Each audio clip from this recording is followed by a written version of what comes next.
Shalom na bana nzambe nyonso tika nzambe ya lola apambola bino. Yo muto kolanda video oyo koleka bongo te sans pourtant au s'abonner. Abonnez-vous, commentez, partagez et likez. Yo partage aka kisongi songi. Kozwa pe video oyo ezo édifier, ezo fortifier, ko partager ezaka ka signe ya évangélisation. Lelo na ye ko intervenir par rapport ya kamoko oyo na yoki mwana edingwe alobi par rapport ya évangéliste Ekuchu oyo autaki kotika biso na mikolo eleki na 2025. Bien aimé, na makambo ya bonzambe soko tambolaka na vie ya sanctification te kotiaka sentiment te. Monde ya spiritualité toza niveau par niveau. Monde ya bademon bazalaka niveau par niveau.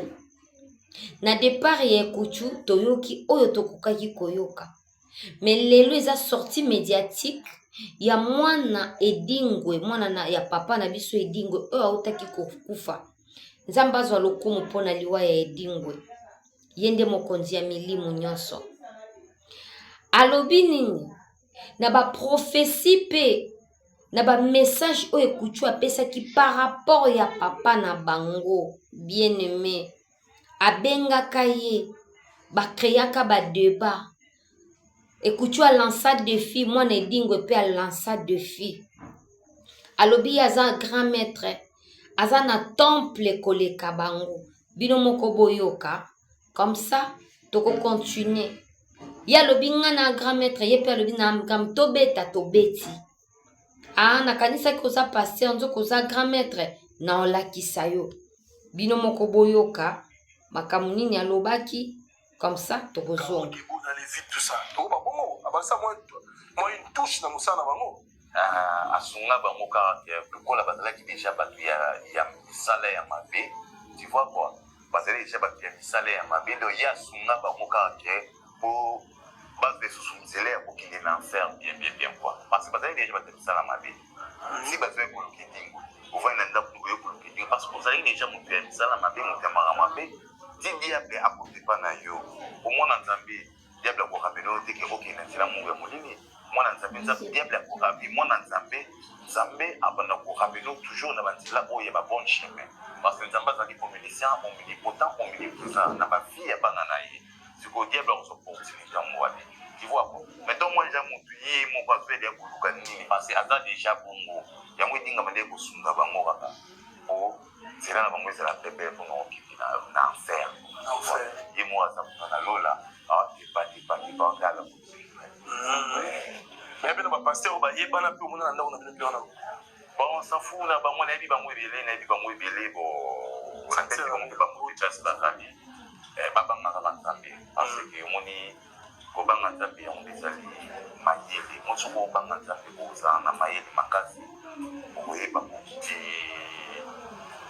voilà. Alors champion to ba ko sembo nzungu e champion dingo e na ngo po dingo za numéro 1 azat rolo ba zaki l'unité de mesure de tous les catcheurs ba prise oya beta na ba catch ba michopo ba date asala tonomi satu to beta na garçon dans une église ana bandimi des comme to sola ba ne siko na téléphone ezali siko makambu ya ba église te makambu na sola na téléphone na ne kutu na téléphone ezali makambu ke yeba ko la fanga ba force ne yo ngana grand maître ngana temple ko le kabino tout ça pour la donc nous allons pasteur de nos les grands maîtres. OK, c'est le moment na bani tout ça quoi. Allez, tobeta na na to so luka ka pe na monde. Oh non, luka ina ndika to lubana kibongo tellement siko armée céleste ezalaka. Omoni na sana ngama belo mo tellement armée céleste ezali nzamba so mona ke mutu oyo azokosa bana na e kama lubana lubaki armée céleste yo mo bala mo kwa. Pour des titres et en mari tant non c'est bien les voyants tout tu vois quoi c'est les voyants qui sont là pour poser na ba o pe batikali ba ko pour ça ba pour na kombo ya nzambe. J'espère que bolandi boyoki bino moko ke basalaki batembe na bango babetanaki ba gazon ya lobi aza grand maître ye pe aza na temple oyo eleki Yabango, Azana temple l'équipe papa et dingo. Bien-aimé dans le Seigneur. Na kati ya spiritualité, ko lancer défi te tant que oyebi que ozo sala ba aventure.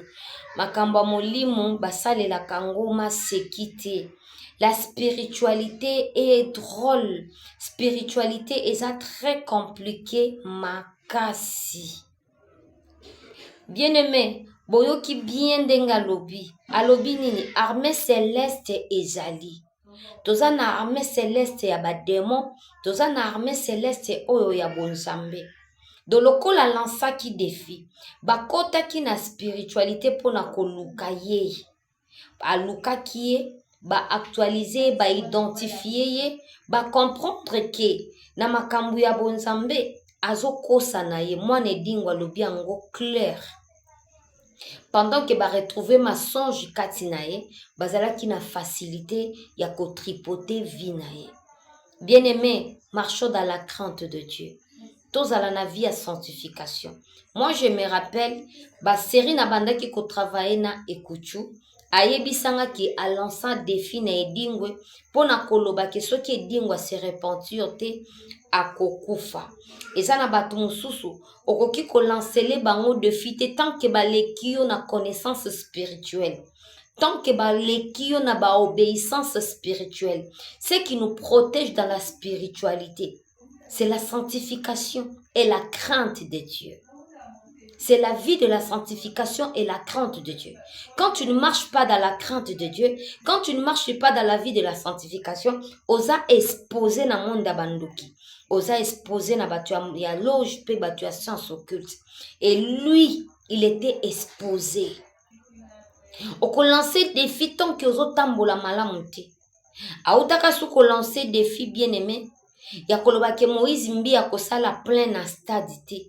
Totuna kaye pourquoi lobi makambwana alobi eza buzz. Bien-aimé, basala ka buzz na makambo bonzambe te. Ngai soki lelo bozo mona nga na media, soki lelo nazo pesa message, ko pesa ba révélation na nzela media, nga nazalaka mutu ya théâtre. Don Nzamba yebi na nzela ya théâtre ako transformenga na kokoma mosali na ye na kokoma kopesa message na place na sala kamaboke na sala kabaje na koya siko na liloba ya Nzambe na koya na ba révélation na nzela ya media. Nzambe ayebi ndenga sala kamakambu na batu. Nzambe ayebi place nini apoza kamutu na mutu selon mission na ye. Mais tout le monde va te belé lelo, bayaka na réseaux sociaux, azo créer buzz, ba créer ka buzz na mamba spiritualité te. C'était mon sous na kobeta. Bino batu bolanda kabiso de loin de partout. Et du courage, ya kozala na vie de prière. Bien-aimé, mokilesa ya kobeba. Batu ebele basa ya kobeba.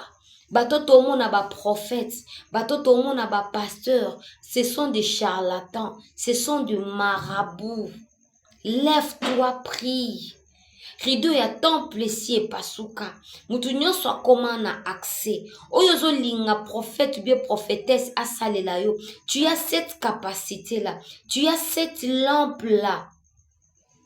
Ya kopelisa kati na yo. Po omona pe oyo lingi omona. Oyoka pe oyo lingi oyoka. Kozala naïveté. Zala na vie de prière. Oui, la Bible nous dit, confiez-vous à mes serviteurs. Parce que zonge pa nzambe.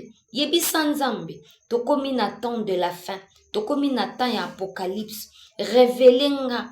Mosali ya nzambe nini. Servante de Dieu nini. Oh, il faut na s'attacher na ye. Pour a soutenir nga na vie de prière. Na vie à sanctification. Bien aimé, c'est la sanctification qui est importante. Ndenge toleka kana media boy. Total maka partout. Eza pena batu mususu ya misala mabe akolinga akota a identifier yo. Atala sur réellement ozana logo pe protection ya Christ. Et soki ozana ngote bakota ka batripoter vie na yo. Bien aimé, basala rama seki na marambu ya molimo te. La spiritualité est sensible. Na makambu ya nzambe, il faut kotambola na kati ya kobanga nzambe, kotambola na kati ya sanctification. eza na eloko moko oyo esalaka ke mutu azwama na mabe na monde ya spiritualité, c'est l'impudicité. Bien aimé, impudicité bendaka batterie spirituelle. Il y a une femme de prière, un homme de prière. Mutu aza na vie de prière, akoki kotambola na vie ya ekobote. Ekenda ko affaiblir âme spirituelle na yo. Ekenda ko souiller o ezali temple. Ekobo eza malamu te. Et la Bible lui-même nous dit que les impudiques ne hériteront pas le royaume de Dieu. Je ne suis pas en train de prêcher. Nzamba permettant à tes côtés. Nazo ya kopesa bino message pe ko réveiller conscience na bino ya koloba bo s'attacher na ba serviteur de Dieu au bazan na crainte de Dieu. Tokoyeba bango ndenge nini. Okoyeba bango soko pusani liboso ya Nzambe akoyebisa Nzambe fungolanga misu ya kolakisa nga banani oya yo ya malamu ona koki ko s'attacher na bango pona zuwa nzela ya vie éternelle. Bino moko boyebi edingo ye moko avant kufa parena ba pasteur ebele. Mwana na ya continuer koloba babando ye pa papa.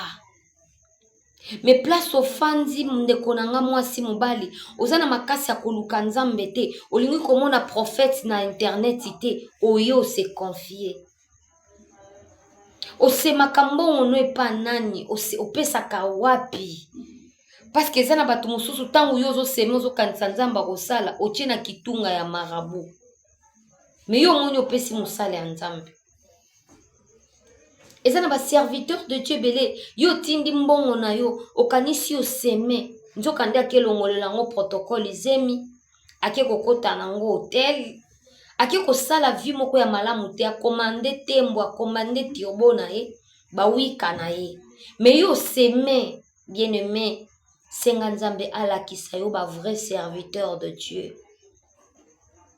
Senga Nzambe alakisa o mosala Nzambe nini oyo ko s'attacher na ye. Pendant que moi ne dingo azolo babu eza ba aventure te. Nga na yebi ekutu abetelanga lisolo ba betana ki gazon. Bino moko boyoki nga lisolo ana abetelanga. Ke esala buzz ye bezi wana sepela nango. Ozo sepela na buzz tant que otambola na kobanga Nzambe te. Ozo sepela na buzz tant pendant que oza mutumoko tambola na kati ya ekobo âme na yo eza na sécurité te esprit na yo eza na sécurité te. Et la crainte de Dieu tozala na vie ya sanctification tozala na vie ya kotambola kobanga Nzambe pe koyoka molimo mosantu. Chers serviteurs de Dieu, intercesseuse aza mutu oyo fo atambola na kati ya kobanga Nzambe. Intercesseuse aza mutu fo atambola na kati ya sanctification à tout moment. Ko se purifier. Kozala na vie ya kosenga Nzambe bolimbisi à tout moment. Ko nettoyer matoi, ko nettoyer misu, emona oyo ezali ya malamu. Chers collègues serviteurs de Dieu, marchons dans la crainte de Dieu. Ce qui nous amène na kati ya dimension ya intimité na Nzambe pe ya voyance ya makasi ezaka kutambola na kobanga Nzambe. Ebele ya batu lelo bazoloba mama yo ozwi ngolu, mama Espérance yo ozwi ngolu, nga na envie ya keloko wana. Bien aimé, moi j'ai envie de marcher avec Dieu. Ezalaki envie nanga, ezalaki pensée nanga, et puis ezalaki détermination nanga. Nalobaki nga il faut na yeba vinanga ezandenge nini. Et pendant que nazwaki détermination wana nde na komi isika o na komi lelo mezwaki ngatan. Et n'oubliez pas que Dieu nous a toujours demandé la persévérance. Persévérance c'est ça très important na vie ya mwana Nzambe. Connaissance nyonso na obimisa lelo nazwi yango lelo na tongo te na pokwa na pesi ezwinga temps. Na kati ya ekole ya bonzambe, il faut uzala na persévérance. Moi, j'ai persévéré. J'ai vécu plusieurs choses. Naleki na ba tempête, naleki na ba humiliation, nga bandeko na nga bakangisa nga. nga bakanganga na musala ya nzambe oyo. Pour la révélation, j'ai été arrêté par ma propre famille. Et laisse-moi te dire, yo mutozo luka nzambe, ozolinga kokoma na dimension, mama yo zingolu, soki nanu libota na yo bateki yo te, soki nanu libota na yo basundoli yo te, seki na nzambe nanu komi te. Parce que pendant que nous cherchons Dieu, nzambe laki sanga, nga pena mona, ozo senga komona, ba secret ya libota, ozo lingo comprendre, pona nini na lota kaboy, soki nzamba fungole liyo, lelo, okozala na capacité à ko supporter. Nga ba fungole la nga réalité, na lela, c'était pas facile pour moi. Et je pleurais, je disais, Seigneur, pourquoi? Nakobaki toujours, Dieu m'a dit espérance avance. J'avais toujours avancé dans la présence de Dieu. Na poussana ki kaka lisusu na kati ya profondeur. Je marchais dans la crainte de Dieu. Bien-aimé, j'ai abandonné le monde. Yo mutozolo bake malembe malembe. Oui. Zoua détermination. Zala déterminé pose à délivrance. Naza na ton abino bo s'abonner bo partager. Naza na ba témoignage ebele ya kopesa bino pe ko fortifier bino ba boza déterminé ya kozwa délivrance de la part de Dieu. Eza na makamu mususu kosenga oyeba sikoyo te ekozalelo pasi po o accepter yango. Eza na makambo ebele senga oyo yo moni okokoka. Okoki kobanda kosenga nzambe makambo mususu tant que aussi si ba étape mususu eza pasi pour atteindre bandroit mususu. Bien aimé, je mettrai des kabelo na bando tia manzaka na nga mingi na bando tia lentille na bando tia ba mèche na banda ki ko tia nyonso oyo zo tia lelo.